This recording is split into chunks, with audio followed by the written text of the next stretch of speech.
ॐ गणानां त्वा गणपतिं हवामहे कविं कवीनामुपमश्रवस्तमं ज्येष्ठराजं ब्रह्मणां ब्रह्मणस्पतान् शृण्वन्नोतिभिः सीदसादनं श्रीमहागणाधिपतये नमः। गुरुर्ब्रह्मा गुरुर्विष्णुः गुरुर्देवो महेश्वरः गुरुः साक्षात् परं ब्रह्म तस्मै श्रीगुरवे नमः। सदाशिवसमारम्भां शङ्कराचार्यमध्यमाम् अस्मदाचार्यपर्यन्तां वन्दे गुरुपरम्पराम्। Om. Dear friends, we are today about to complete this 10th adhyaya of Gita. In the last class, we read this 40th shloka, that is, Nantosti mama divyanam vibhutinam parantapa yeshatu uddeshatah prokto vibhuter vistaro maya. We read the bhashyam also, where the Lord was saying, because Arjuna's question was, you tell me about all your vibhutis, all your glorious manifestations. So the Lord, he explained some of them, and at the end he is saying, there is no end. There is no end to such glories. So as a matter of, as a sample, I have presented before you some of those glories. So this is Uddeshatah Proktaha Vibhutehe Vistaraha. Out of that vast expanse of my vibhutis, I have given you such a small sample. So that is what he said. And he also said, Yachapi Sarvabhutanam Bijam Tadaham Arjuna. That was the earlier shloka, 39th shloka, which we also read. That is, I am the Bijam. I am that Upadana Karanam. I am that material cause for everything. For everything that is created, I am that material cause. So that is what he was saying. And then this Srushti, which is appearing just as a sort of Maya, and all these jivas, they are all appearing because of their karma phalam, because of their previous karma, they are all appearing and then taking birth in several forms. So that is what was told in 30th, 39th, 40th shloka. We have to read this 41st shloka today, which is again almost like the sum and substance of this 10th chapter. This 41st shloka is something, it is the crux of this, this particular chapter. Let us read this shloka. Yadyad vibhuti matsattvam Srimadurjitameva va Tattadeva vagachatvam Mama tejomsha sambhavam. So here he says, Yat vibhutimat sattvam. Sattvam means a prani, any being. Sattvam is that which has some existence, any being. Sattvam, which has come into being. So that is what is a sattvam. Yad vibhutimat, whatever may be there. Vibhutimat. Vibhutimat means that which is glorious in nature, that which is mighty in nature. So that is vibhuti. Visheshena bhavanam, isn't it? That is an exclusive, special, magnificent manifestation. That is what is vibhuti. So vibhuti mat means which has originated in that form, or which is appearing in that form, in that mighty form. Vibhuti mat means like Dhanavan, Gunavan, Vibhuti mat. So that is Matubarthakam. It is a pratyaya called Matu pratyaya, which means Vibhuti mat means that which is having vibhuti, that which is associated with vibhuti, that which is so mighty, that which is so splendorous, that which is so great. So that is what it means. Vibhuti mat sattvam yadyad asti. Yadyad means yadyad asti, whatever is existing. Then Srimat Urjitameva. Some more adjectives are being given. Srimat, like Vibhuti mat, Srimat. Sri means, Sri basically means wealth, plenty. So here, Sri does not mean wealth only. Srimat means in whatever field of activity you are talking about. So the greatness or eminence in that particular field. For example, he says, Kavinam Ushana Kavihi. Among those Kavis, among all the poets, I am that Ushana Kavi Shukracharya. So among the poets, he is eminent. So that particular eminence is called Sri. Sri does not necessarily mean wealth only. Sri means you are in a particular field, you are a fighter, you are the most magnificent fighter. So you have got that Sri. Then somebody is a speaker, that particular speaker is having eminence. So that eminent manifestation is Sri in him. Somebody is a Kavi, somebody is something else. So somebody said, he gave so many examples of Vrishninam, Vasudevosmi, Pandavanam, Dhananjaya, among all those people, whoever is having that eminence. So that eminence is called Sri. So Shrihi does not necessarily mean wealth. So Srimat means that which is eminent. Urjitam, urja means energy. That which is having energy means energetic. Urjitam. Srimat urjitam evava. Yad yad bhavati. Number one is Vibhutimat, Srimat, Urjitam. Vibhutimat means that excellent manifestation. Srimat, which is very, very eminent in that particular category. And then Urjitam, highly energetic in that category. So all these are almost synonymous terms. So whatever, wherever such thing exists, wherever that eminent manifestation is there, so he is talking about all those things. Say among all these, say among gods I am like this, among Gandharvas I am like this, among these Vrishnis I am Vasudeva, among Pandavas I am Arjuna. So all these eminent manifestations he has been talking about. So he says, Tattadeva avagachatvam mama tejomsya sambhavam. Tat means that means all those things. That means all those things. Avagacha. Tvam avagacha, you know. Tvam avagacha, it is a sort of, it is a direction. You know that mama tejomsha sambhavam, all those things, whatever you see, whatever that eminent form you see, it is nothing but mama amsha. Mama amsha means my own manifestation, my own fraction. Amsha actually means a small fraction. Amsha, for example, we say Vishnuvamsha sambhuta. So somebody who is born from Vishnu Amsha. Amsha means it is not as though that Lord Vishnu is taking another shape and then he is leaving, say, Vaikuntham and then he is taking birth here. Some small glory of that Vishnu is taking birth in this form. So that is what we mean. Mama tejomsha, teja amsha. Amsha means a fraction. Tejomsha, tejasaha amsha. Tejasaha amsha. Tejomsha is tejasaha amsha. That is Shashti Vibhakti. A fraction of my tejas, a fraction of my power, a fraction of my glory or splendor. So that is causing, say, this particular appearance. Tejomsha sambhavam means that which is born of, that which is born because of a fraction of my glory. So that is what is mama tejomsha sambhavam. That which is born due to a small fraction of my glory. So that is it. Yat means whatever it is. Yat vibhutimat sattvam srimat urjitam eva va tat eva avagacha tvam. Avagacha means you know, you realize that it is all because of, it is born because of just a small fraction of my glory. So that is what it means. So let us see the bhashyam. Yad iti. So here we have to see. Gita is talking, it is a sort of universal, say, record. It is not as though it is written for, say, our own people here for a particular religion or anything like that. So when the Lord says, Yadyad vibhutimat sattvam, anywhere in the cosmos, so it also refers to, say, I am reminded of one shloka from a book called Suta Samhita. Suta Samhita, did I ever tell you about that book? Suta Samhita is a portion of the book from Skanda Purana. Skanda Purana is a very, very ancient Purana, one of the very, very ancient Puranas. That is a very huge Purana. And in that Purana, there are so many parts. So one part is named, say, Suta Samhita. Samhita means basically a collection. Suta Samhita means all the, say, wise, say, sayings of that Suta have been collected in that thing. So that Suta Samhita itself is a fairly big book. From our standard, it is a fairly big book, having about 6,000 shlokas.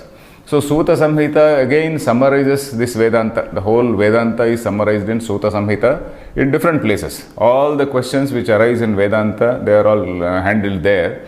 But then in Suta Samhita, that is, say, portraying Shiva. That is portraying Shiva as that Supreme Brahman. But anyway, the Vedanta itself does not change. The subject Vedanta does not say change. Instead of using the word Brahman, he uses the word Shiva. So that is the only difference. But anyway, there is a wonderful shloka which says, Anyesham api sarvesham jnanabhyaso vidhiyate bhashantarena kalena tesham sopyupakarakaha. So this is a shloka from the 7th chapter of Suta Samhita. there is a khanda, there is a small portion called Shiva Mahatmya portion. So from that this shloka appears. The meaning of this shloka is like this. This is Bhashantarena kalena tesham sopyapakarakah. This is an important line. That is, anywhere in the world, in whatever language it may be, Bhashantarena, Bhasha is language, Bhashantarena kalena, in whatever time it is, in whatever language it is, in all languages, in all places, in all countries, whatever that eminent thing is there. So, Bhasha, and for all of them, this Jnanabhyasaha vidhiyate, this Jnanam, this knowledge is something which is open to everybody. This knowledge, it is not as though it is confined to some people, it is confined to some small section of the people.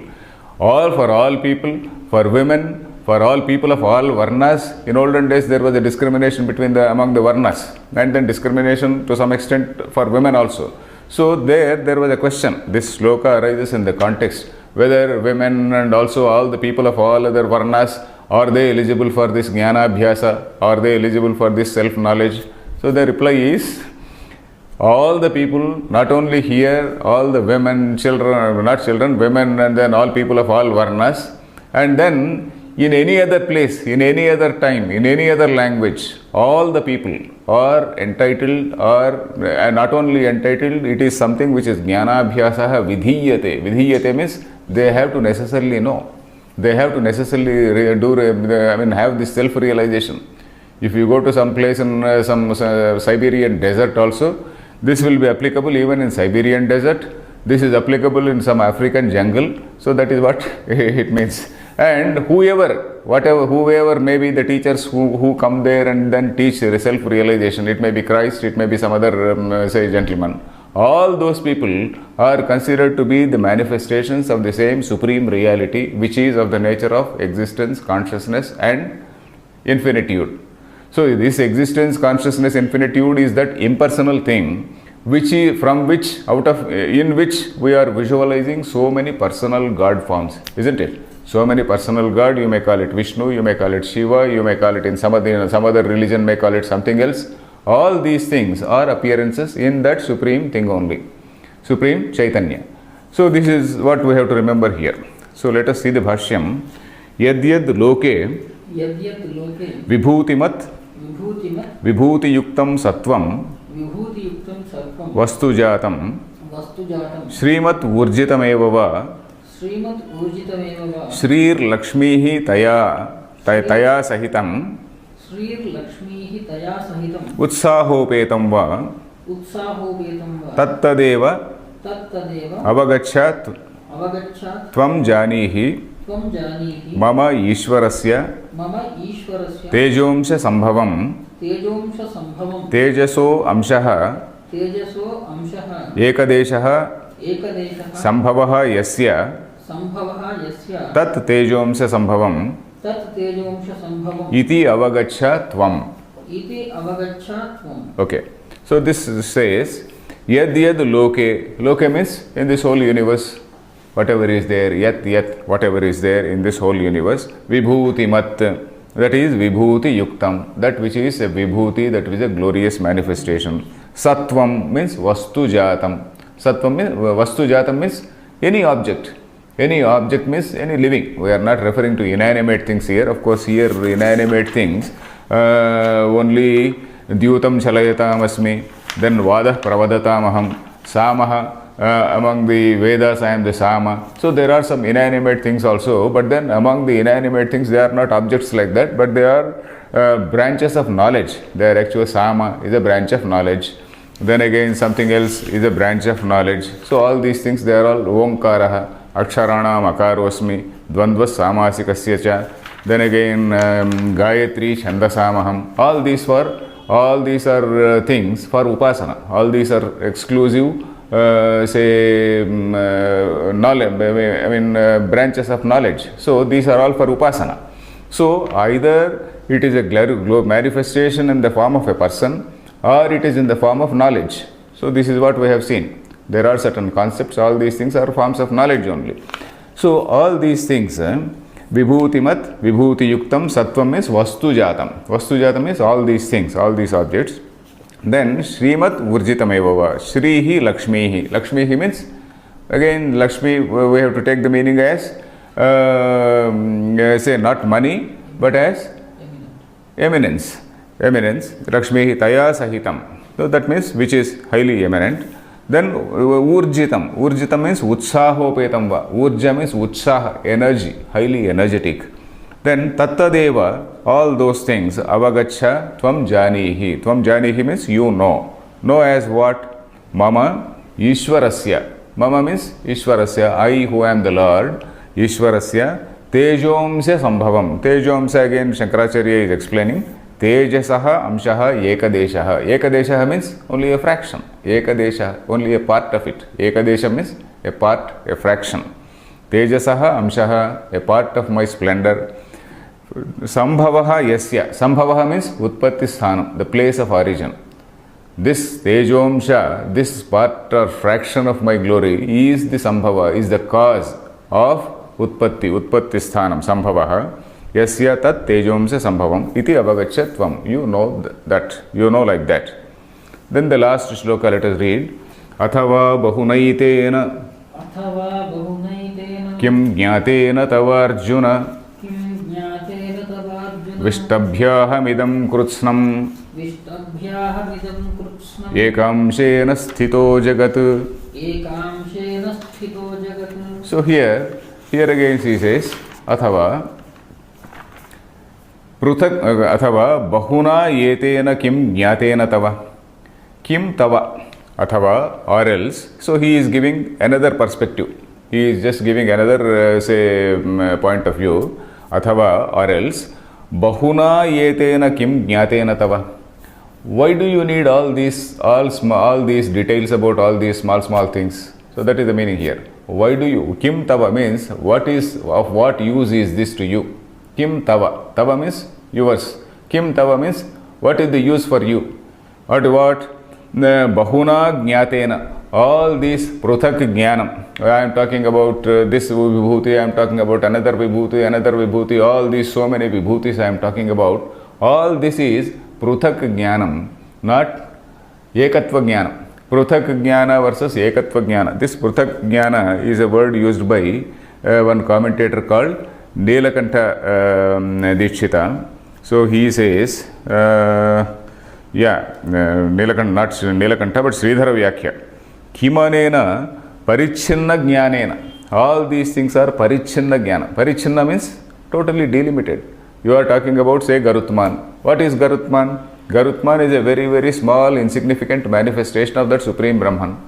You take some other thing, Ushana Kavihi. That Ushana Kavi, the Shukracharya, is another small manifestation of that Supreme thing.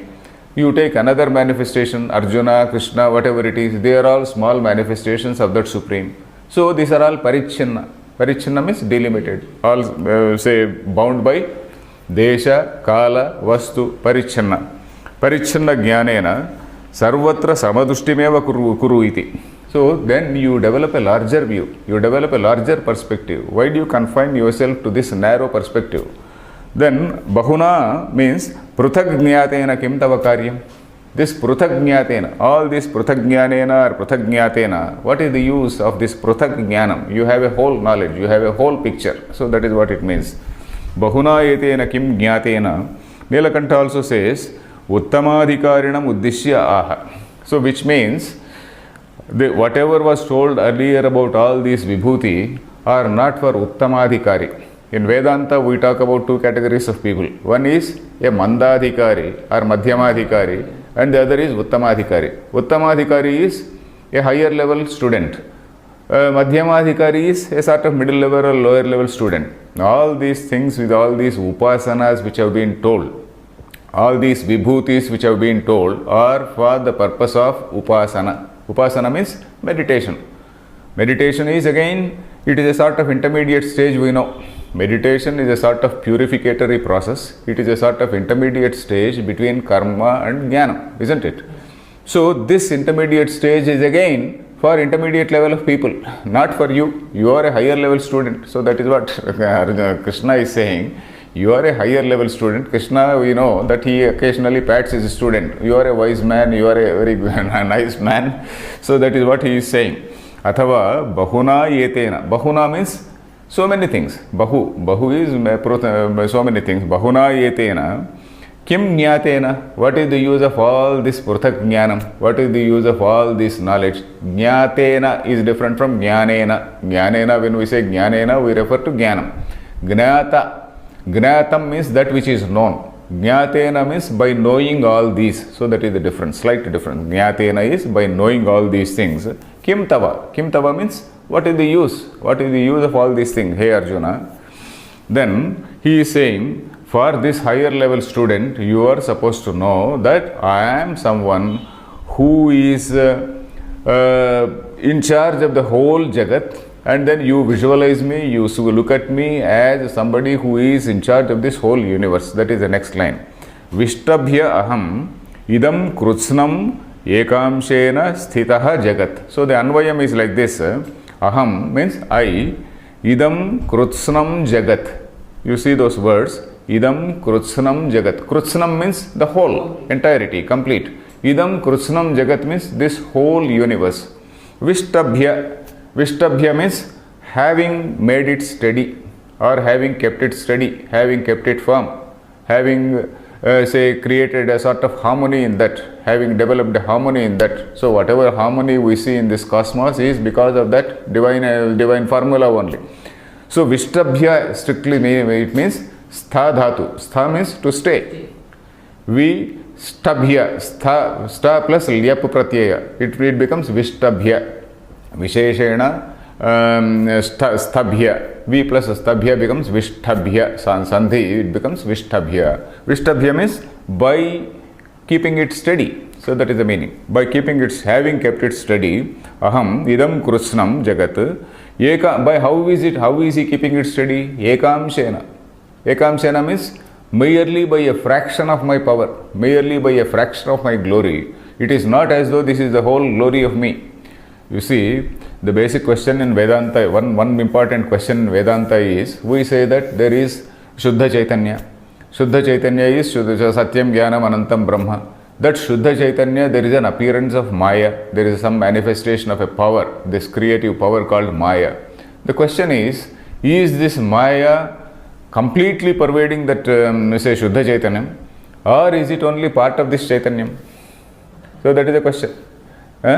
So the answer which Vedantins give is, Shuddha Chaitanyam is something which is infinite. Whatever Maya is we see, this is all Ekamshena. It is only a small portion.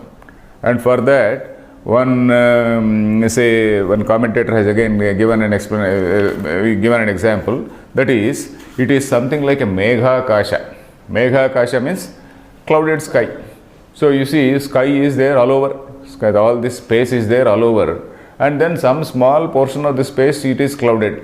And you are sitting under that cloud and you are not able to see the sun. And then you feel that there is no sun, there is no space, etc. You are only clouded by that, small, cloud which is just hovering above you. So that is Megha Kasha. So that particular portion of the space or sky which is covered by this Megha, you are calling it Megha Kasha.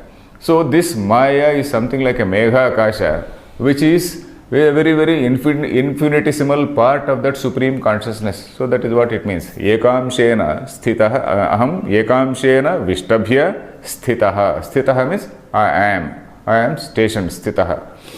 That is, the whole universe which is appearing, it is an appearance in Maya only. And this whole appearance is again, it is only a small portion of my supreme, supreme consciousness. So that is the overall meaning. So this is what a higher level student is supposed to know. For a lower level student, there are so many upasanas. For a higher level student, you are supposed to know that this whole appearance is only a small fraction of that supreme being. So let us see the bhashyam. Athava bahuna yetena evamadina kim jnatena tava Arjuna. Arjuna syat. Arjuna syat savasheshena. So what is the use of all these things? Knowledge. Savasheshena. It is not Niravashesham. Niravashesham is where nothing is left out. Savashesham is always something is left out. So here whatever I say, there is many more things which are left out. There are so many vibhutis. Bahuna yetena, evamadina means this is like me, this is like me, this is like me. So all these things he is giving so many examples. This is my glory, this is my glory, this is my glory. That is what is meant by evamadina. Evam means this way, this manner, this manner. Evamadina kim jnatena tava. What is the use of all this knowledge for you? Kim jnatena tava syat. Kim syat. Kim syat, that is how you have to break it. Kim Arjuna syat. Kim syat. Kim tava syat means what is the use for you? Kim tava syat savasheshena, because all this thing is savashesham. That is, there are so many things left out, so many things to be told. There are so many things which are still not recounted before you. So that is the meaning. Then asheshataha tvam imam uchyamanavartham shrunu.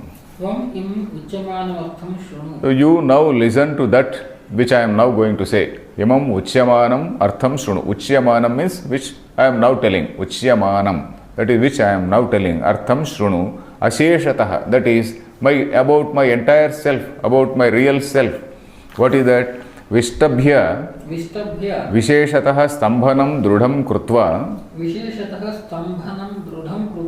evam krutznam jagat krutva evam krutznam jagat ekamshena ekavayavena ekapadena sarvabhuta swarupena ityetat. Okay, Vishtabhya, he is explaining the word Vi plus Stabhya. Visheshatah, that is Visheshatah means exclusively. Visheshatah Stambhanam Krutva. Stambhanam means to make it stable. Drudham again is stable. Visheshatah, specially Stambhanam Krutva. Visheshatah Drudham Krutva, that is having made it steady. That is, the whole universe, there is an order. So we are now referring to that universal order which is there, a sort of universal harmony where everything is going as per the laws of gravity and laws of nature. All these laws of nature are only due to that divine glory. That is again a small fraction of the glory. So that is what he says. Vishtabhya krusnam jagat, that is the whole universe. Ekamshena is ekavayavena, that is by one small limb. Avayavam means limb. Eka avayavena, by some small portion. Then again, we should not think that God is having limbs, he is an avayavi and all that. Because there are, for want of better words, Shankaracharya has to use some words like avayava. Otherwise, you can't explain. Ekavayavena, ekapadena, sarvabhuta swarupena ityetat. That is, all these things which we see, they are only some small avayava, small limb, small pada. Pada means one, actually in Sanskrit padam means 1/4. It not necessarily meaning 1/4, it means a small fraction. Because there is he is going to say one mantra, tathacha mantra varnaha. Let us read this next line also. Tathacha mantra varnaha padosya vishva bhutani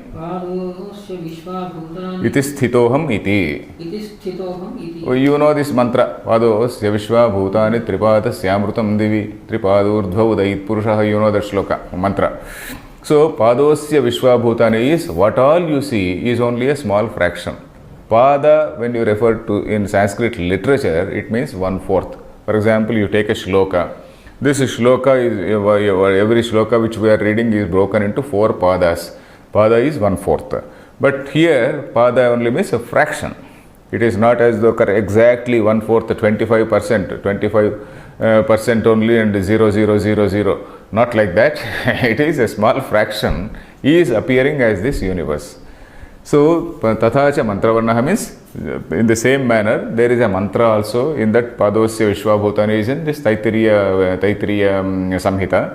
That mantra also says things. Says the same. Padosya vishvabhutani means all the things which you are seeing, vishvabhutani, all the things which you are going to, or which you are seeing in this universe, they are only a small fraction. So that is what it means. So that is how my real nature is. So he is in this particular shloka, he says, you are a higher level student, Who has to know what is my real nature? My real nature is that I am. With all this what appears in this universe is only a small fraction of my real amsha, of my real tejas. So that is the meaning. So let us see the last line is iti Srimad Paramahamsa Parivrajaka Pujyapada Srimad Acharya Shri Shankara Bhagavatah Kutau Shri Bhagavad Gita Bhashye Vibhuti Yogo Nama Dashamodhyayah. So this is the Dashamodhyaya. I think we have some time for summarizing. About half an hour we have. So whatever is the time, we will summarize that thing. So in this 10th chapter, as we have been seeing, Vibhuti, that is manifestation in different forms. Vi plus Bhuti, Visheshena Bhavanam. Vi Visheshena Bhuti Bhavanam. So in this beginning itself, I told you about the overall structure of this thing. Let us recapitulate. In the very beginning of this Dashamodhyaya, Shankaracharya has given a small perspective, then Anandagiri again has given a small perspective, again some other commentator Nilakantacharya also has given an overall picture. So I will just read out the Nilakantha's view because he has given in more detail. Shankaracharya also has given the same thing. For example, he says Saptamadhyaye Bhagavata Tattvam Vibhutayascha Prakashitaha. In the 7th chapter we have seen, if we see the overall structure of Gita, say right from the beginning, if we try to recapitulate, the second chapter is giving a sort of bird's eye view of the whole Gita. The whole Gita, it is giving a total picture. The third Adhyaya, it is exclusively on Karma Yoga, various types of karma, and then what should be your attitude to karma, and then what is the Nishkama Karma, and what is the Sthita Prajna, and those things. Then in continuation, you have this 4th and 5th chapters. 4th and 5th chapters again.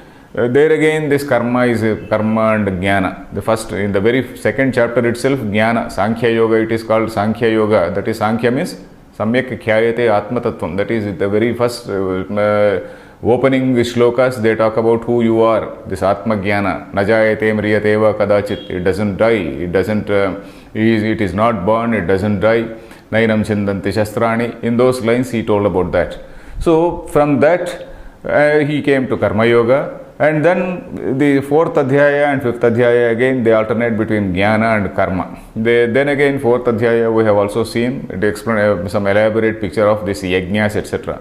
Then this 5th Adhyaya, some questions, it started with some of the doubts of Arjuna. Then again, it started out those doubts. Then from in 6th Adhyaya, it talked about this Atma Sanyama Yoga. Atma Sanyama, that is self-discipline. We in that Adhyaya, in that chapter, we have seen a review of all these yoga techniques which we also see in this Patanjali Yoga. So that is where this first 6 chapters end. And these first six chapters are supposed to talk about the human endeavor, that is Tvam Padartha. Tvam Padartha means that is you, who is this Jiva. Jiva, his nature, his endeavors, his efforts to know about his own self and all that.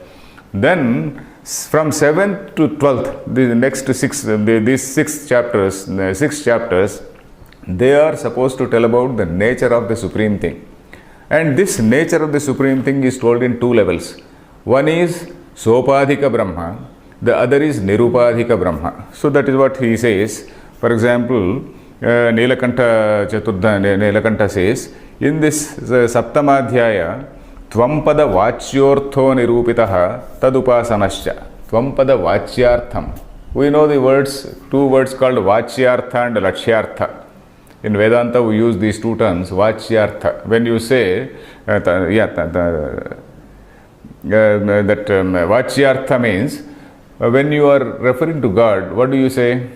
He is omnipotent, omniscient, all powerful, all these omni, we use all that. Sarvajnaha, Sarvavit, all these things we use, and then he is the creator, Srushtikarta and whatnot, isn't it? So that is, there you are attributing some sort of doership, some sort of action to that God, isn't it? So he is a personal God.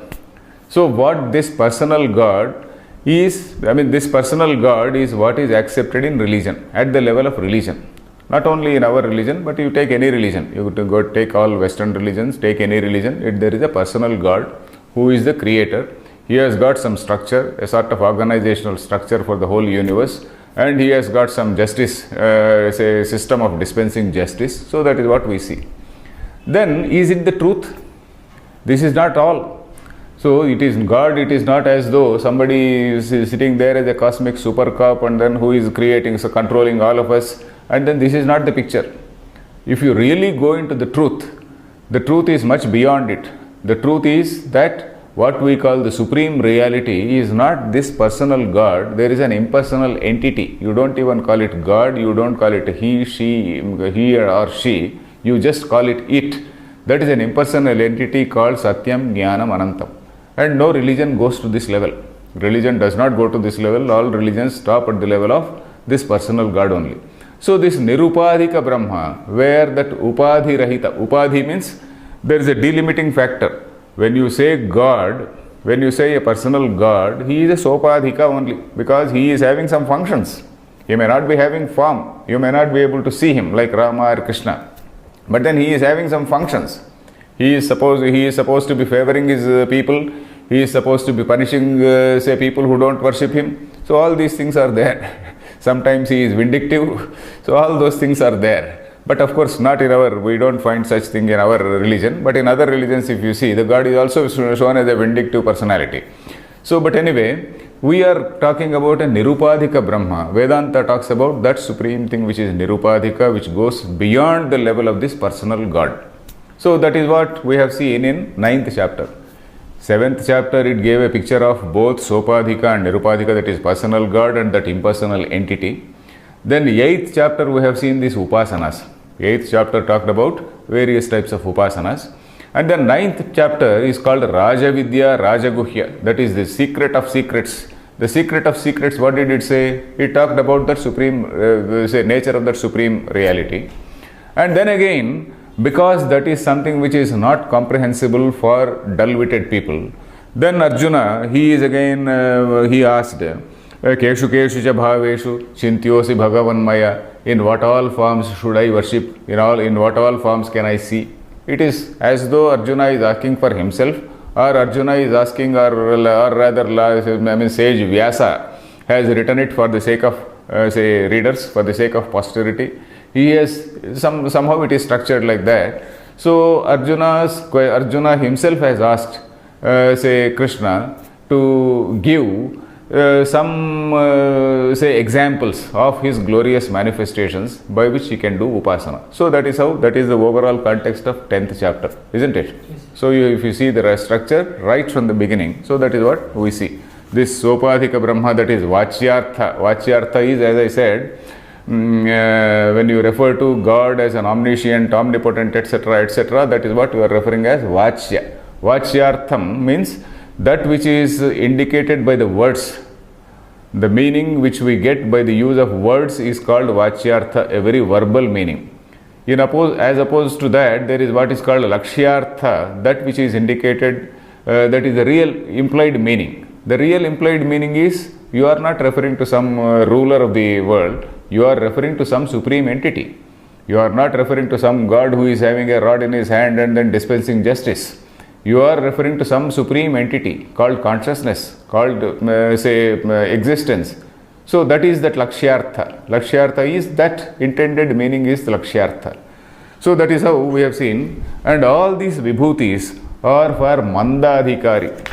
In the last chapter we have seen, last shloka we have seen, the shloka which we just now read, we have seen, say that all these things are for a Mandadhikari, and you are not a Mandadhikari. Arjuna was told, Krishna was telling Arjuna, you are not a Mandadhikari.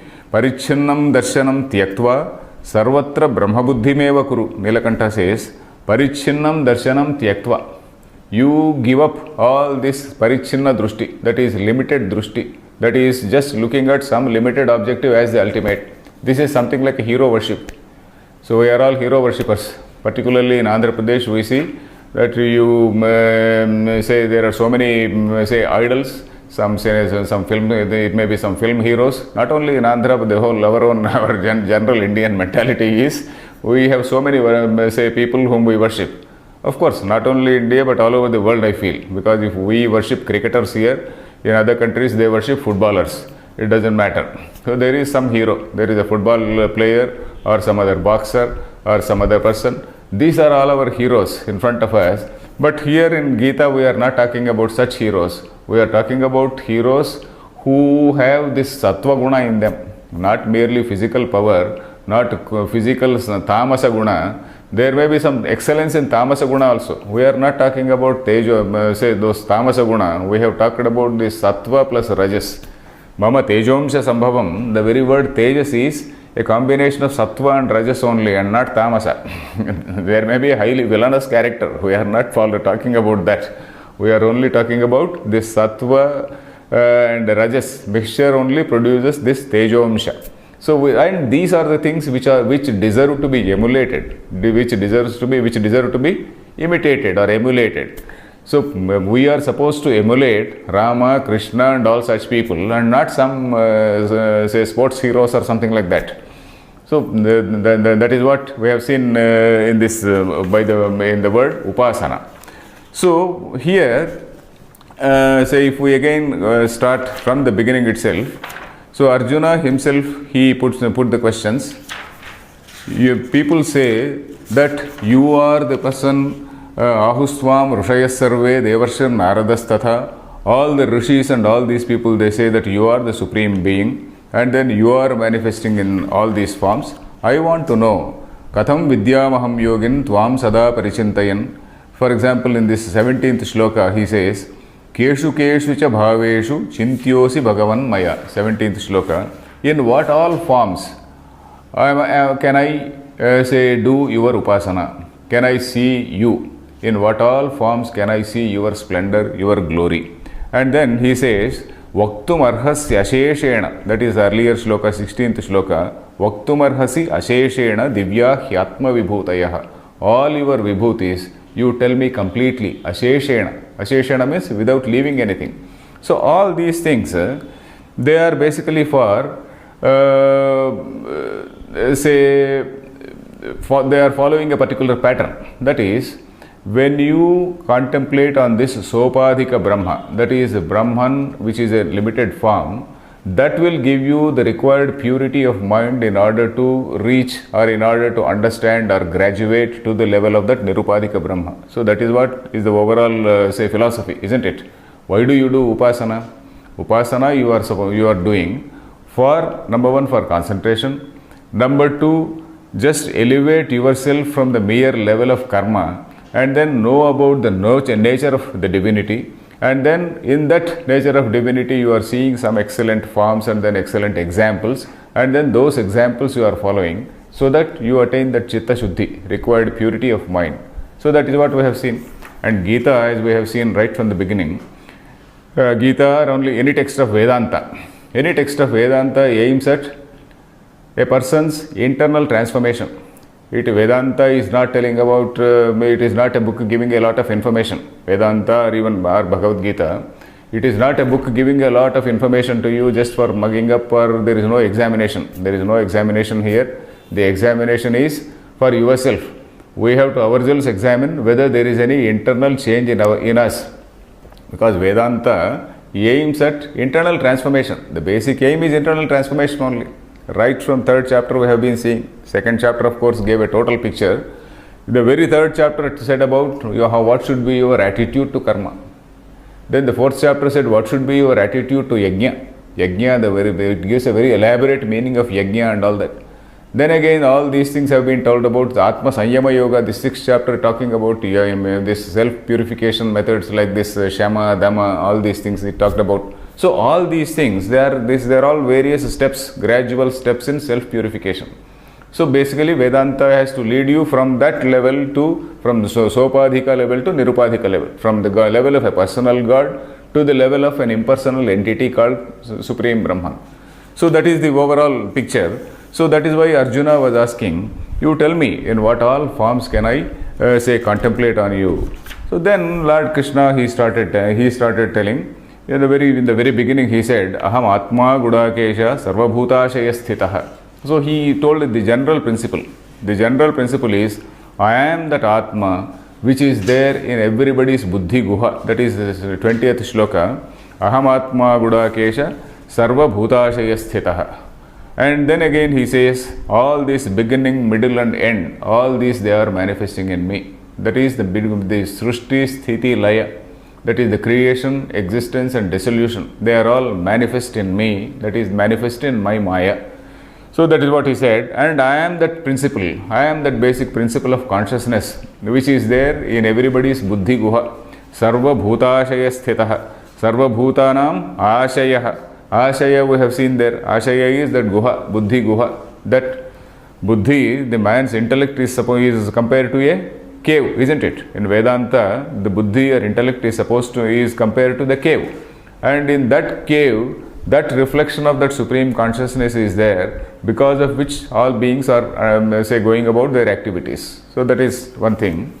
Then from there, from 21st shloka onwards, he started telling about among these Adityas I am Vishnu, Jyotisham Ravihi, then Marichihi Marutamasmi. Then we had while talking about all these Vibhutis, etc., there are two words also which were used. Vibhutim cha yogam cha. There, if you recall,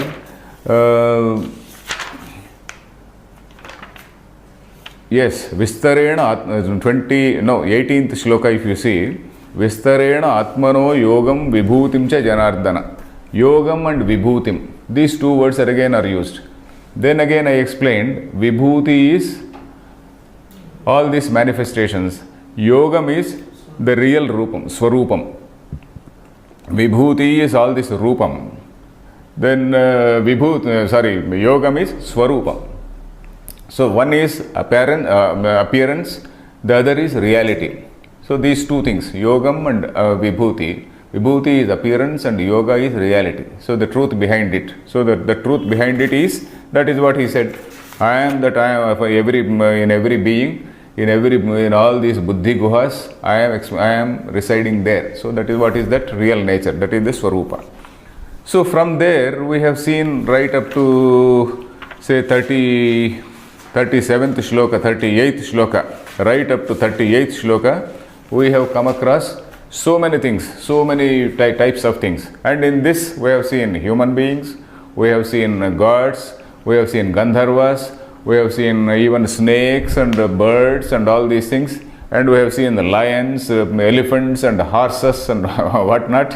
Then again we have also seen certain branches of knowledge like Samaveda, Gayatri, Omkara. And then we had a detailed discussion about what is Gayatri, what is Omkara. Such things we had a discussion. And we also had a glimpse of various Puranas. For example, Prahlada, the story of Prahlada, or some other story of Narada, some other story, some stories we went through. And all these stories, what we have seen is, there is a sort of symbolism in all these Puranas. The basic thing in understanding all these Puranas is that one should have this Darshanika Drushti. We should not go to a Purana with the idea of knowing a fairy tale. If you try to look at it as a fairy tale, or if you try to interpret that story from some sort of modern psychology point of view, or try to put, misinterpret it by using all these psychological abnormalities, so that is not the way. We are supposed to know the Vedanta first, and then we have to see what is there in Rishi's mind, and with a Vedantic perspective, with the background of Vedanta, we are supposed to interpret, the Purana. So that point we have noted, because in everything, for example, Prahlada story, or Bali Chakravarti story, or many Shibi story, so many stories we saw. In all these stories, what we have to see is what is the symbolism behind it, or what is the allegory or symbolism behind it. So that is what we have to see. So then we had a glimpse of all those things. Then after studying the whole Adhyaya, we have seen that all these Vibhutis are for a Manda Prajna, for a dull-witted people. And then dull-witted people means for the purpose of Chitta Shuddhi. Then again you are entitled for a higher level of instruction. So that is what he said. And then at the end of this last shloka, he also said, whatever is appearing is only a small part. Cosmos is not the totality of Brahman. Whatever we see as cosmos, it is not the totality of Brahman. It is only a limited manifestation of Brahman. So this is what we have seen in the whole say chapter. Is there still time? Even if there is time, we can close it. So we just summarized it in just 20 minutes.